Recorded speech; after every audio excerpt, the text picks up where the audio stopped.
So you're wondering if the LITE 2 is better than the LITE 1, and you're wondering if the 02 is just entirely too small to game on, you're in the right place. Let's get into it. The first thing we're going to talk about is the products themselves. We're going to go over a couple things with them. So we're going to hit on the LITE 2. This is the website for it. You can order it primarily through Amazon itself. Links in the description below for you guys to help you get there a little bit quicker. Come over here to compatibility with the LITE 2. You're going to have it compatible on Android, Switch, and Raspberry Pi. Talking about compatibility, you're going to have two switches on here, a D and an S. The S is going to stand for Switch, and then you switch it over to D to get it to connect pretty much to everything else. Raspberry Pi. I want a piece of Raspberry Pi now. Who's with me there? Let me know by leaving that comment below. Coming down here to special features and everything, dimensions and weight are on the screen right here in front of you. And the connectivity is USB-C. You can connect this wired as well if you want to connect it to the PC or something like that. We'll get into that a little bit later maybe. And the boxing only included the controller, USB cable, and the instruction manual that I burnt down to the ground. Therefore, I didn't do an unboxing. There was just no point. The battery life on this is going to be at 400 mAh, which doesn't, 480, excuse me, it doesn't seem like a whole lot, but honestly, a whole lot going on with this controller. So you're going to get 18 hours of gameplay out of it. And it only takes 1 to 2 hours to charge. So that's good. Now, this does have customized turbo function. You can use the buttons on here to do all that and stuff with. And it has, this controller does have vibrators in it, vibration in it, rumble packs, whatever you want to call them. And this thing does have the motion sensor, as you can see right here. You can use it on the Nintendo Switch. Now, coming over here to the 02 thing. Now, the compatibility with this, it shows it has a lot of different things you can use it on. I didn't test every one of these, but I did test several of them. Windows, the Android, Switch. I didn't, the Raspberry Pi, Mac. I don't have all those stuff. Steam, I could have probably tried it on my Steam, but I don't have a Steam Deck, so there you go. Now, I do want to throw out there, though, when it comes to compatibility, I was able to connect both of these controllers, the LITE 2 and the 02, to my Android TV, which has Xbox Game Pass downloaded to the TV itself. I have one of the newer generation Samsungs, and I was able to play with these controllers on my Samsung TV playing Xbox games. So that was actually kind of cool. Scrolling down here to the bottom, you can see that everything that I just went over there in the compatibility controller mode. It has an X input, D input, Mac modes, all that good stuff. And then down here, here's your dimensions and your weight that appear on screen. This is the wireless Bluetooth connectivity.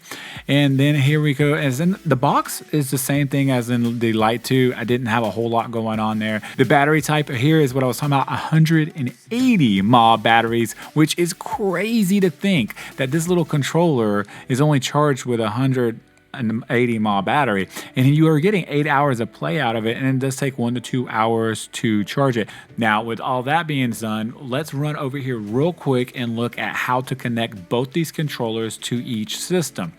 You can get to them here. I'm not going to spend a whole lot of time on it, but you can come here to support and then click on the manual, and it'll bring you here. Switch, Bluetooth, wired, Android Bluetooth connection, wired connection, turbo function, battery. It tells you all that stuff that's on here. This is literally the instruction manual comes with it, just a lot easier to read, a lot bigger, and it even has the QR code here to get back to the screen if you need to. And then you have the same thing here, all the same ways to connect and unconnect and all that, and you support all that good stuff. Anyways, and then the last thing I want to point out online is this is where you also do your firmware updates. So you come to support, and then you have firmware updater right here, and you would download it, plug in the controller, and you could do the firmware updates right here online. Let's talk about the other functions on the controller, the actuation buttons, the joysticks, the D-pad, the triggers, all that good stuff. Let's hop into it. So the differences between this one and the LITE 1 is going to be the joysticks on this controller. The LITE 1 had 2 D-pads on the controller versus this having a D-pad here and then 2 joysticks on here as well, which makes it better use scenario for certain game styles and stuff. I think this was a well-needed add for this controller, and I believe people did say that on the first controller, and 8-Bit do definitely listen to them, and when they made this, they kept the viewers or the consumers in mind, like me and you. Another thing they did with this controller is they added the triggers on the bottom with the groove just out. It does feel good when you're putting your little knuckle fat piece of finger in there and wrapping them around the triggers. It rests in there perfectly in my personal opinion, and they just feel good. It's still a little small for me because I have ginormous hands, but I do appreciate the little details they added to make this controller as comfortable as they could, being a smaller controller. Now, for disclaimer purposes, I do want to let you guys know that 8-Bit Dude did send these out to me, but if there's any room for them to improve later on these two products, they'll be able to know because of this video and make better products over time for the consumers, me and you. Talking about the D-pad on these controllers, the D-pad on these controllers, they feel good. I mean, I honestly believe 8-Bit Do has the best D-pad out there. So when it comes to the X, Y, B, and A, the actuation buttons on this controller, they have the membrane underneath. There's nothing fancy or special about these. They feel okay. There's nothing really different. It's honestly gonna be preference, and honestly, it's just gonna be what controller you like based on the size and how the buttons are spread. The buttons are spread just a little bit further apart, and these buttons are a little bit bigger than the buttons on here. So if that's something you're into or worried about, then you have that going for you as well. So as much as I don't want to talk about it, we have to talk about the ergonomics on these controller. We're gonna start with the small one. Guys, it's not comfortable. It's not that it's not comfortable, it's just, it's too dang small for me.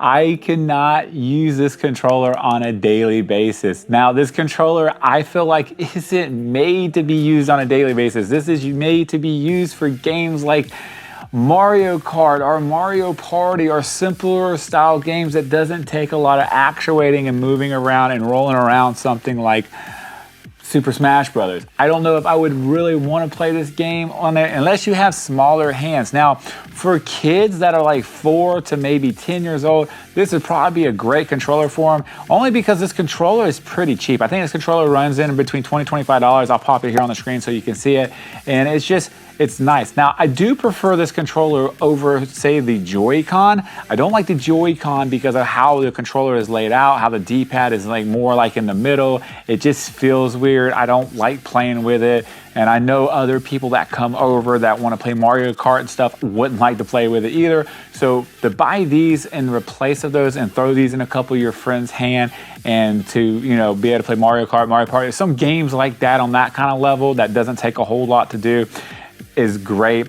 Now, if you want to be a troll, you could give this controller to one of your friends that come over to play Smash with you, and then you pull out your 8-Bit Do Bluetooth Ultimate controller and play with that, which, by the way, you're going to dominate with that controller. I'll link that video at the end. Trust me, you're going to want to watch it. But yeah, ergonomically speaking, the controller isn't uncomfortable. It's just way too small to play with. I mean, look at this. Literally, look at this. This is me holding in a controller. Like me trying to put one finger here is just, I'm gonna fat finger every button on this controller. I'm just gonna be dead honest with you guys. But I do love it. I love the strap that's here to hang, so you can just, you know, throw it in your pocket, throw it in your bag. You can even put it around your loop or something to hang it. I mean, it's cool. I like the color. It looks gorgeous. It's a small controller. Now, when it comes to the LITE 2 is small, but it's not as small. I can honestly see me using this, not on a daily basis, but definitely when I'm picking up the Nintendo Switch and wanting to do some Zelda or maybe a little bit of Fortnite or something like that on the controller. I could use this, or console, excuse me. I see myself using this more than I would ever use the other one. So yeah, this controller is fine. It's good ergonomically speaking. It feels pretty good in the hands.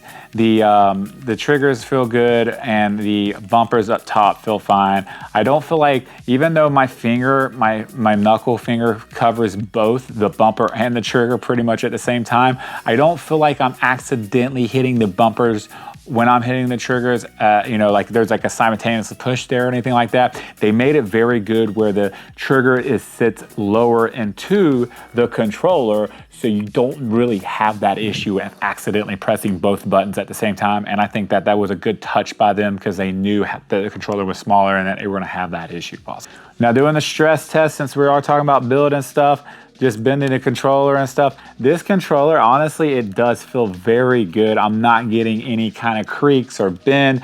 It's very, very solid, which it should be. Everything should be super tight in this controller because of how small it is. Now, we're gonna do a stress test on this. I don't know why I'm even trying to do this, but we're gonna try to do this without pressing the buttons at the same time because I don't wanna destroy the buttons in here.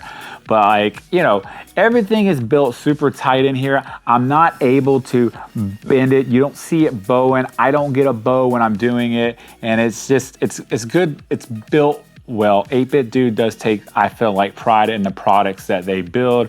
And, you know, there's no exception with these controllers. The joysticks on this controller, they come out in the box pretty much fine on drift stick. There's no really drift stick on them. I'm not really doing a lot of FPS shooter games with this controller, to be honest with you. And the Nintendo Switch is trigger pull locked. It only does, I believe, if I remember correctly reading, it is like 125 at best.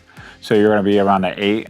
I saw somebody getting a lot higher with this controller, being completely honest. But again, I'm not like sweating hardcore gaming on this controller to where I'm really worried about that. If you want to really worry about that, I would recommend doing something like the Bluetooth Ultimate controller. I know the second time I've mentioned it in this video, but it is a really good controller to do FPS games with. And honestly, these things both have their place in the world. If you're looking for something on the go, both controllers are good options.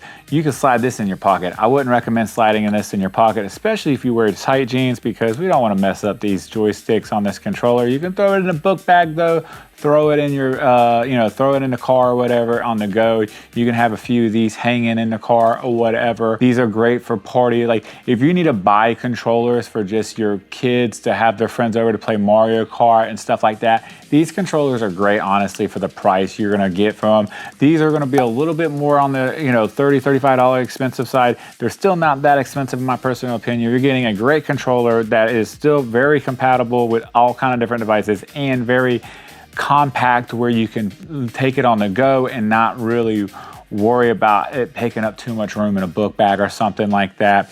Let me know what controller you're looking at below. And if you're looking for more of an SPS shooter controller, I must, especially with Call of Duty coming out on the Nintendo Switch, I must recommend the 8-Bit Dude Bluetooth Ultimate controller that doesn't develop stick drift on the joysticks because of the Hall effect sensors on it. Check out that video right there. And as always, guys, I'll see you in the next one. Peace and love.